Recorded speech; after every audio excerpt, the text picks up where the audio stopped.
I had always prided myself on being a strong, independent woman, someone who could juggle work, home life, and motherhood with relative ease. At 45, I wasn't a young woman anymore, but I didn't feel old either. I felt like I was finally in a place where I could relax and enjoy life. My husband, John, and I had been married for 22 years. Our children were growing up. Our youngest, Sarah, was starting her senior year in high school, and our son, Alex, was in his second year of college. Things seemed to be falling into place, or so I thought. Our marriage, too, felt steady. Not perfect, of course. No marriage is. But we had always been able to talk things through. John was kind, reliable, and, until that moment, someone I had trusted completely. I never questioned him. Not once. Until that text. It happened on a Sunday afternoon. I was at home, doing the usual weekend chores, folding laundry, cleaning up after breakfast, and getting ready to prepare a light lunch. John had been outside, trimming the hedges in the front yard. The sounds of the electric trimmer and the hum of the lawnmower had filled the air for the past hour, a sound I had gotten used to over the years. I wasn't particularly paying attention to him. I had learned to cherish the moments when he took care of the housework without me needing to ask. He was the kind of husband who did his part, or so I thought. As I folded Sarah's clothes, I heard a faint buzz from the living room, followed by another. It was his phone. I could tell it was his by the tone. It was a message, not a call. The thought didn't cross my mind to check it. I didn't even consider it. Trust was something we had built over decades. I didn't see any reason to doubt him. But then, something in me shifted. A gut feeling, perhaps, that I couldn't ignore. The second buzz came, followed by a third. And for reasons I still don't fully understand, I walked to the living room. His phone sat on the coffee table, face up, as though waiting for me. Without thinking, I picked it up. The message was from someone named Jenna. The name didn't immediately ring a bell. I knew all of John's close friends, his colleagues, anyone important in his life. There was no Jenna. I stared at the screen, my heart beating faster now, and knot tightening in my stomach. The message was simple, but it hit me like a ton of bricks. I miss you. I don't know how long I stood there, staring at those words. Time seemed to stop. My mind raced, trying to make sense of what I was reading. Maybe it was harmless, I thought. Maybe it was just a mistake. Maybe he had just sent it to the wrong person. But I couldn't ignore the chill creeping up my spine. My instincts told me something wasn't right. What did it mean? Why would he be texting someone named Jenna and telling them he missed them? Was this just a friend, or something more? The words felt heavy. I miss you. Those words didn't belong in the casual realm of friendship or work colleagues. They belonged in a different context, a romantic one. I set the phone back down on the coffee table, feeling an intense wave of heat flood my face. My hands were clammy, my mouth dry. I took a few slow breaths, trying to calm myself. But the thoughts kept spinning. Who was Jenna? What kind of relationship did they have? Why hadn't John mentioned her? Why would he hide it? I didn't know what to do with myself. I couldn't just ignore it. I had to know more. But I also knew that confronting him right now, without more information, could spiral out of control. I had always prided myself on being the kind of person who handled situations calmly, but my mind was all over the place. I couldn't focus on anything else. The message lingered, haunting me. John had finished in the yard by now, and I could hear the sound of the shower running upstairs. I knew I had a few minutes to collect my thoughts before he came down. I sat down on the couch, my hands resting in my lap, the phone still sitting on the table. I could hear the water running, the sound of the shower head spraying, and for a moment, it felt like everything was drowning out the storm inside me. But my heart raced with every passing second. What did I do now? Do I confront him now? Do I wait for a moment when we can sit down together and have an honest conversation? But how could I wait? How could I pretend that everything was normal when my mind was racing with the thought of this Jenna and the message she had sent? What if I was wrong? What if it meant nothing at all? My mind told me to calm down, but my gut told me that something was very, very wrong. I stood up suddenly, pacing around the living room. I felt trapped, torn between two sides of myself. The rational, calm side that wanted to wait, to give John the benefit of the doubt, and the anxious, fearful side that wanted to confront him immediately, to demand answers. I could hear John finish in the shower, the water cutting off. He was about to come downstairs, completely unaware of the emotional storm that was about to hit him. I didn't know what I was going to say to him. I didn't know how I was going to explain what I had just seen. But I knew one thing: I couldn't let this go. As John appeared at the top of the stairs, wrapped in a towel, I could see that he was his usual self. His hair was wet, and he looked relaxed, as though nothing was out of the ordinary. He gave me a smile, the same smile I had seen 1,000 times, the one that made me fall in love with him when we were both much younger. It was so familiar, so comforting, and yet, in that moment it felt like a mask. "Hey, you okay?" he asked, his voice warm but casual. I nodded, but inside I was anything but okay. "Yeah," I said, the word coming out hollow. "I'm fine." But I wasn't fine. I couldn't be. The text was still echoing in my mind, and I knew I couldn't rest until I had answers. I could feel the air shift the moment John entered the room. Still dripping from his shower, towel slung low on his hips, his usual relaxed demeanor in stark contrast to the hurricane churning inside me. I stood in the same spot, pretending to fold a shirt, as if that might somehow distract me from the turmoil inside my head. But nothing could distract me. Nothing could erase the words I had read on his phone. "I'm fine," I had told him. But I wasn't. My heart was pounding in my chest, my throat tight with the tension that threatened to explode at any moment. I had to figure out what was happening, but I couldn't quite find the words. Not yet. John looked at me for a long moment, perhaps sensing that something wasn't right. But if he did, he didn't say anything. Instead, he walked past me into the kitchen, as if it were just another ordinary day. Maybe that was it, the calmness he exuded, the ease with which he moved through our house, made me feel even more like an outsider in my own life. "Hey," he called over his shoulder. "What's for lunch?" It was such a normal question, such an ordinary thing to ask. And yet, in that moment, it felt like the simplest of questions was a barrier between us. I didn't know how to answer. How do you explain that your whole world has shifted in a matter of seconds? That everything you thought you knew about your relationship, your marriage, is now in question? "Not sure," I replied, my voice thin, almost robotic. I didn't want to sound distant, but I couldn't help it. I was distant from him. Distant from everything. I couldn't stop replaying that message in my mind. "I miss you." The words were seared into my memory now, and they wouldn't go away.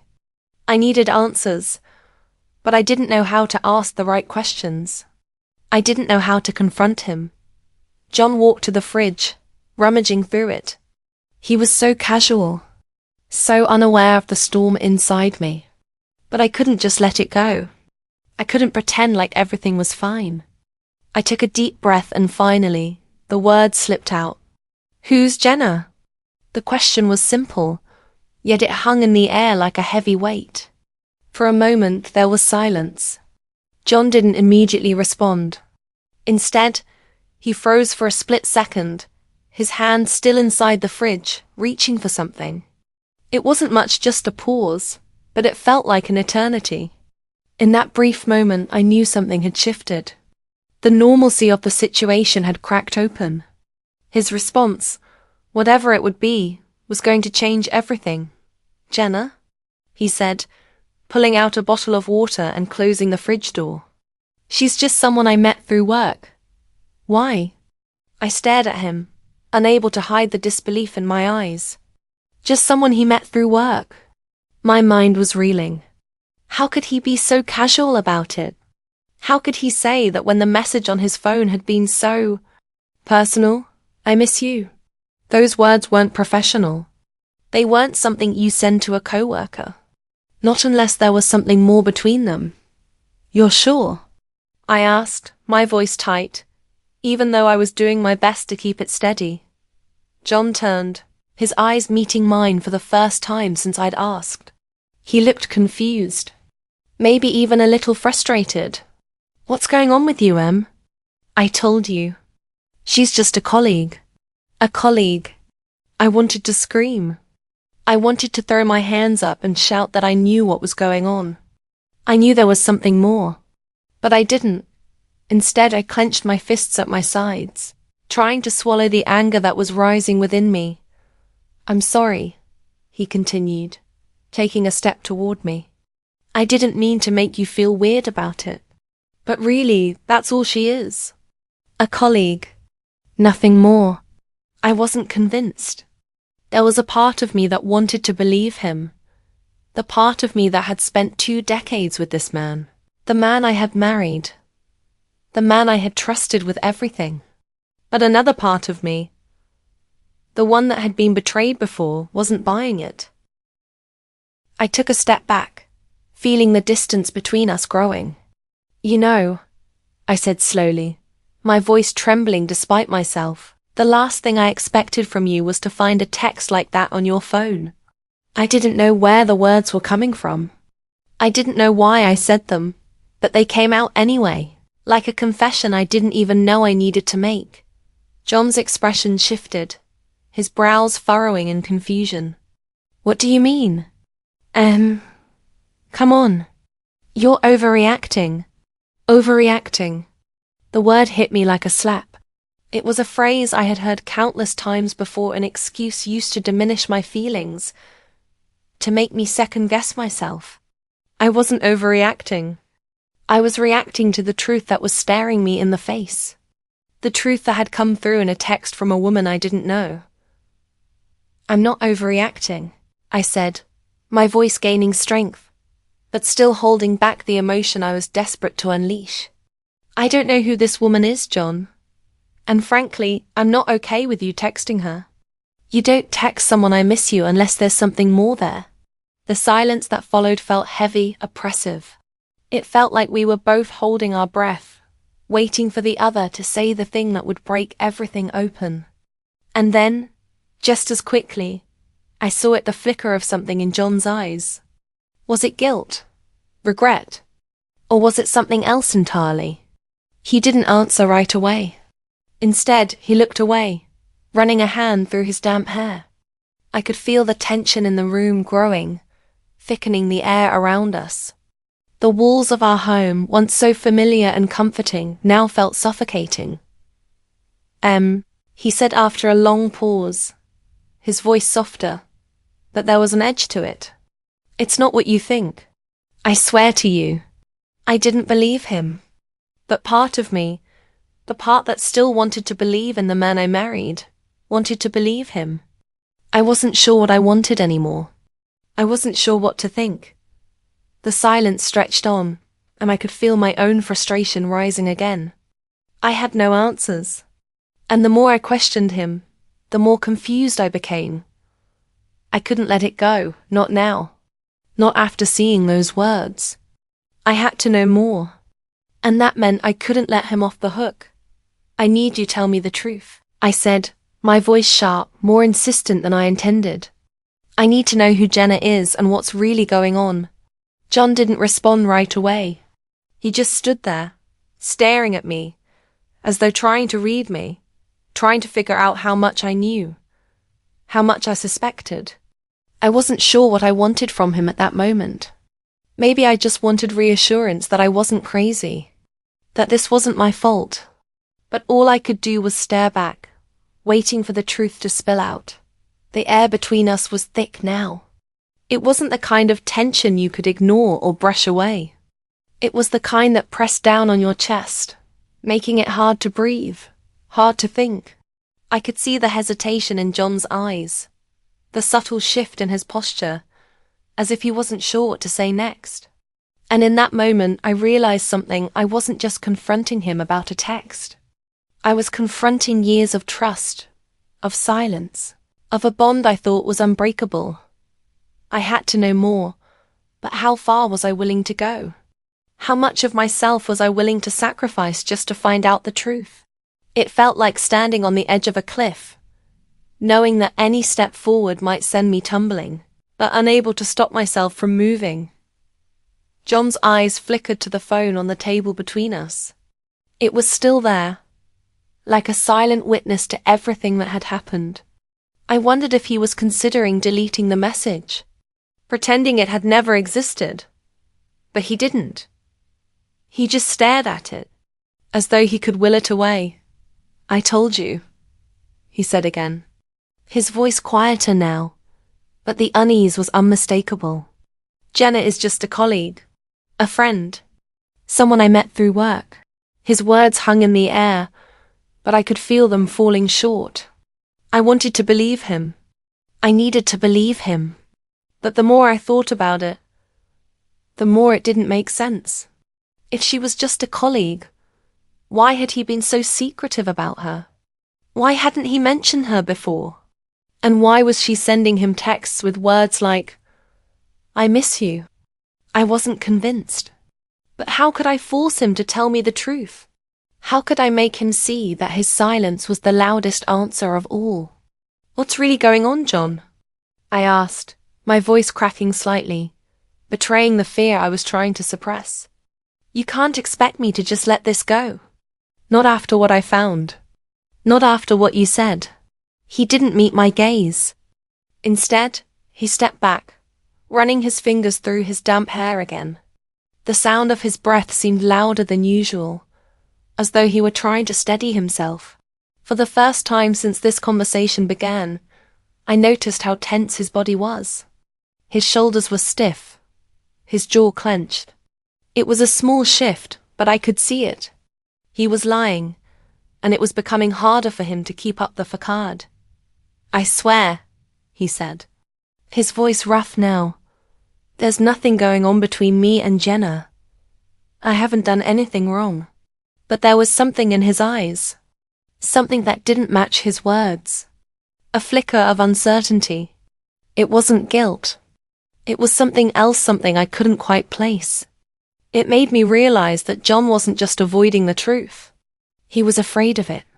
And I couldn't help but wonder why.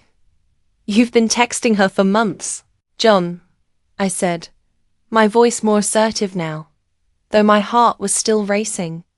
"That's not just friendship. That's something else." John looked up at me, his expression shifting. The walls he had built around himself were starting to crumble, and I saw it in his eyes, a flash of something I hadn't seen before. Fear? Regret?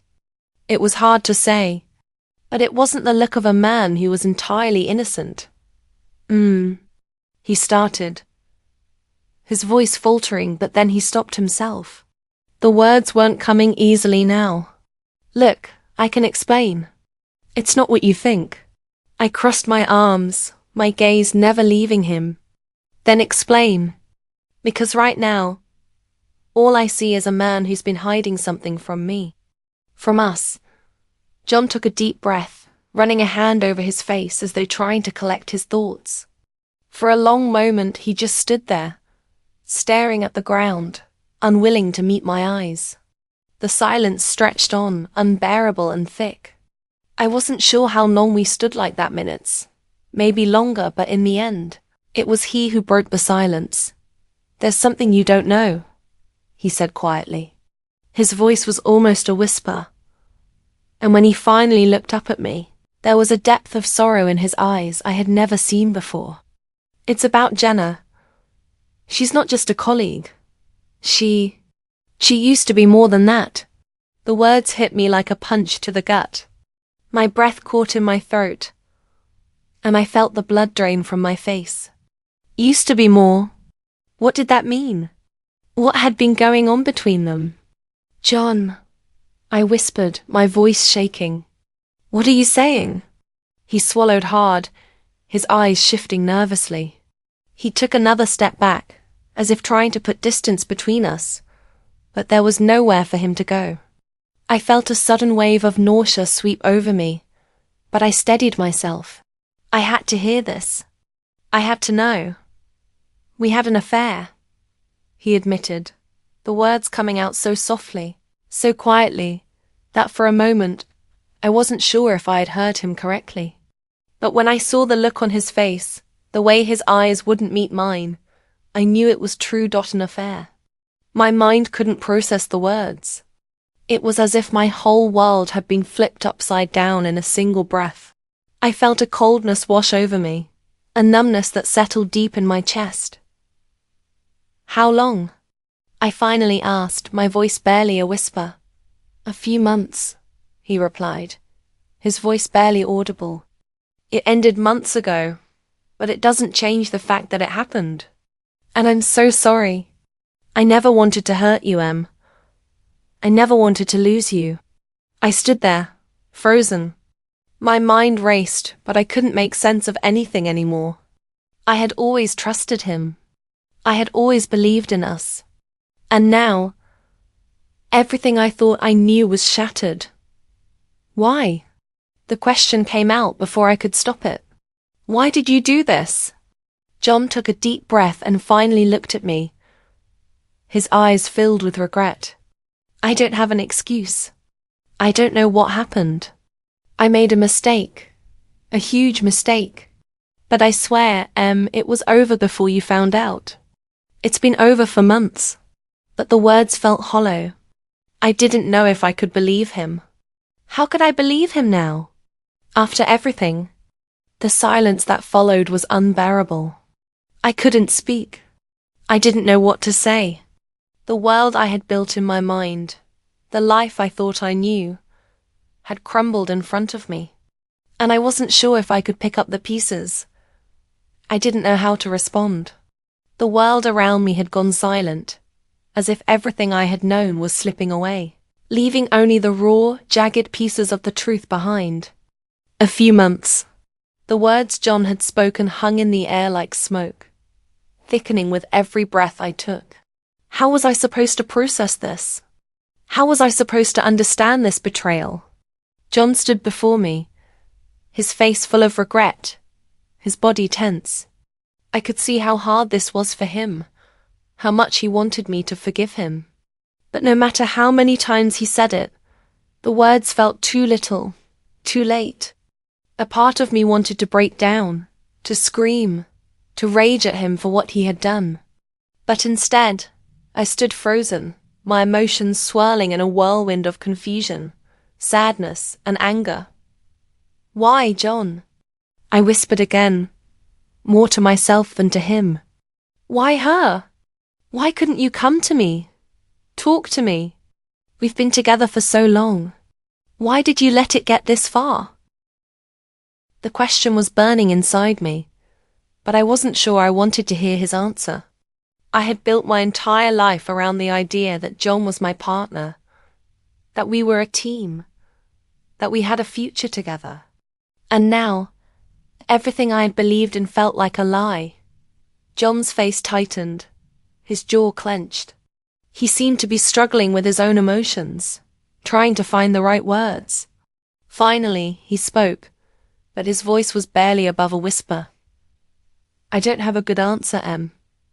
I can't explain it. I wasn't thinking. I wasn't in my right mind. It was a mistake, and it's something I regret every single day. I never meant to hurt you. I swear to God I didn't, but I wasn't sure if I could believe him. The pain I felt was too deep, too raw to be soothed by empty words. How could I reconcile the man I thought I knew with the one who had done something so devastating? How could I forgive him when the wound was so fresh, so exposed? I took a shaky breath, trying to steady myself, but the tears came anyway. I wasn't sobbing, not yet. but my eyes were wet, and my throat was tight with the weight of everything I was trying to suppress. The thought of him with her, of him sharing something with someone else, shattered me more than I ever thought possible. The betrayal wasn't just about the affair. It was about the way he had kept it from me, the way he had kept it hidden. And now, as I looked at him, all I could feel was the sting of his lies, the absence of trust. John took a step forward, his eyes pleading. "Please, don't shut me out. I'm so sorry. I don't know how to fix this, but I want to. I'll do anything. Just tell me what you need." I shook my head, stepping back instinctively. "How can you fix this, John? How can we just move past this? You've broken something between us that I don't think can be repaired. I don't even know where to start."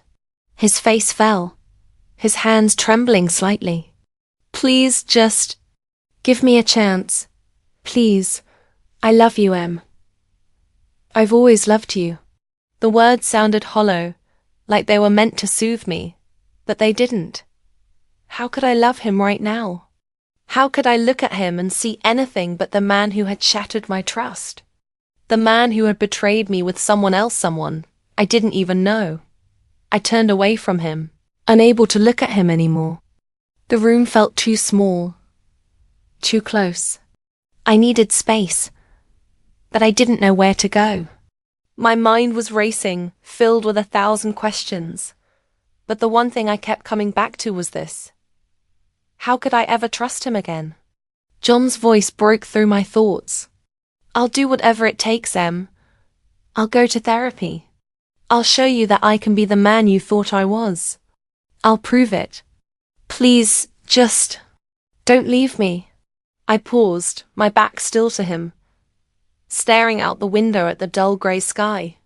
It felt like everything outside mirrored the storm inside me. The rain was beginning to fall, heavy and relentless, as if nature itself was mourning with me. Could I really leave him? Could I throw away everything we had built over the years? Everything that had once felt so secure, just because of one mistake? But then the truth hit me like a slap in the face. It wasn't just one mistake. It wasn't just a fleeting moment of weakness. This had been a series of choices. John had chosen to keep this affair a secret. He had chosen not to come to me when things went wrong. He had chosen Jenna. And no matter how much he regretted it now, those choices had led us here.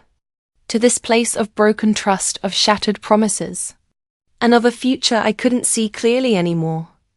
I finally turned back to him, my voice cold, despite the heat of the anger simmering just beneath the surface. "You say you love me, John, but love isn't enough. Not when trust is gone. Not when you've hurt me like this. I don't know if I can get past this. I don't know if I can forgive you." John's face crumpled, and for the first time I saw the full weight of his guilt. His eyes were wet, but he didn't wipe the tears away. He didn't try to hide them. "I understand," he said, his voice thick. "I know I don't deserve your forgiveness, but I will wait. I'll wait for as long as it takes. I'll wait for you to decide if we can make it work again." I felt my heart breaking in that moment. I didn't want to be the one to make this decision. I didn't want to be the one to say whether or not our marriage was over. But deep down, I knew that nothing would ever be the same. Our relationship was forever changed.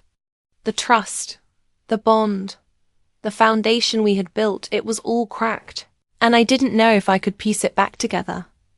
I walked past him, not sure where I was going or what I was doing. I needed space to think, to breathe. The house felt too small, too suffocating. But I couldn't escape the truth that hung between us like a shadow. "Please," he whispered again, his voice barely audible. "Please don't leave me." I paused at the door, but I didn't turn back. I couldn't. "I don't know what I want anymore, John," I said, my voice barely a whisper. "I don't know what's right." The silence that followed was deafening, filled only with the soft sound of the rain tapping against the windows. And in that silence, I realized something. I couldn't forgive him yet. But I wasn't ready to give up on him either. Not yet. The rain hadn't stopped, nor had the storm inside me. Days had passed since John's confession, and the weight of his betrayal hung over our house like a thick fog. Each room felt heavy, each conversation awkward and strained. I couldn't escape it, not the feeling of uncertainty, not the bitterness, not the knowledge that everything I thought I knew had been upended.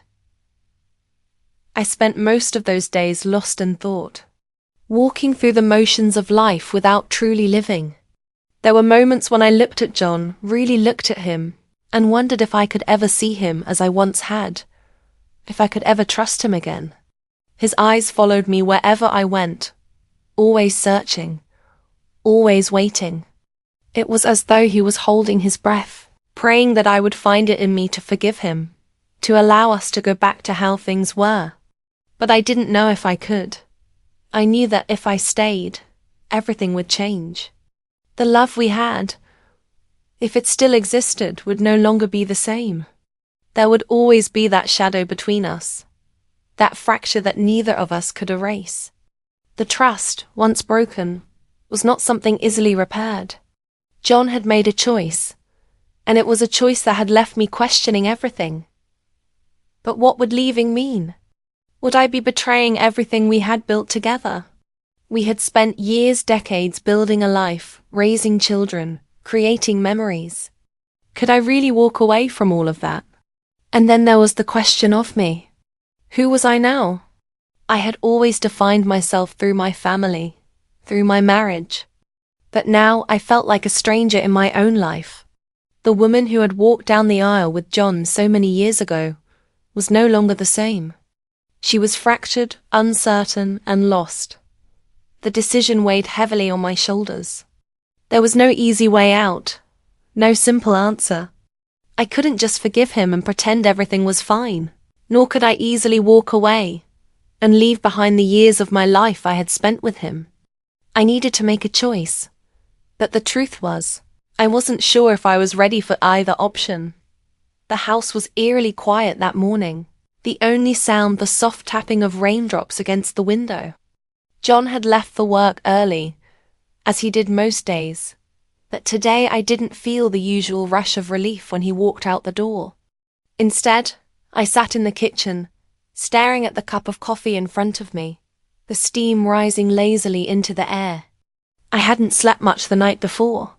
My mind had been racing, thinking about the future, about the past, about what came next. The phone on the counter buzzed, snapping me out of my thoughts. It was a text from Sarah, our daughter. "Can we talk?" "When you have a minute." I stared at the message, feeling a pang in my chest. My children had always been my priority, my focus, my anchor. And now, they were watching everything unfold. I couldn't imagine how they were feeling caught in the middle of their parents' turmoil. Their home now divided by a wound that neither of us could heal alone. I didn't want to burden them with my pain, but I couldn't ignore the reality that they were living through this too. Whatever I decided, it would affect them, and I wasn't sure how to protect them from the fallout. I grabbed my phone and texted back, "Sure, I'll call you later. Love you." I set the phone down, my mind still spinning. I didn't know how to fix this. I didn't know how to fix me. But there was something I had realized in the past few days. Something I couldn't ignore any longer. It wasn't about whether I could forgive John. It wasn't about whether I could stay married to him. It was about whether I could forgive myself. I had been so consumed by the pain of betrayal, by the hurt John had caused, that I had forgotten to ask myself one important question. What do I need? Not what does John need? Not what do my kids need? What do I need? The truth was, I had spent so many years living for everyone else being the wife, the mother, the caregiver that I had lost sight of who I was.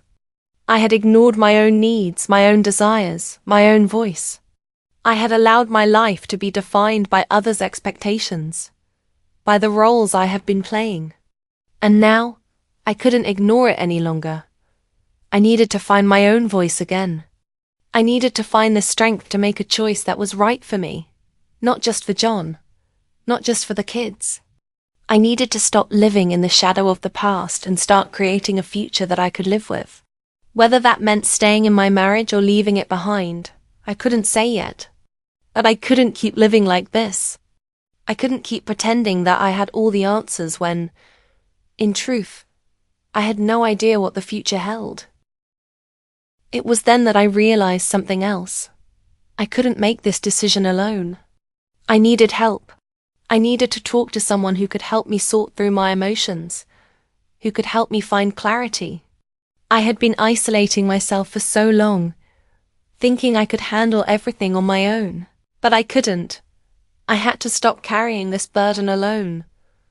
I stood up from the kitchen table, my decision clear now.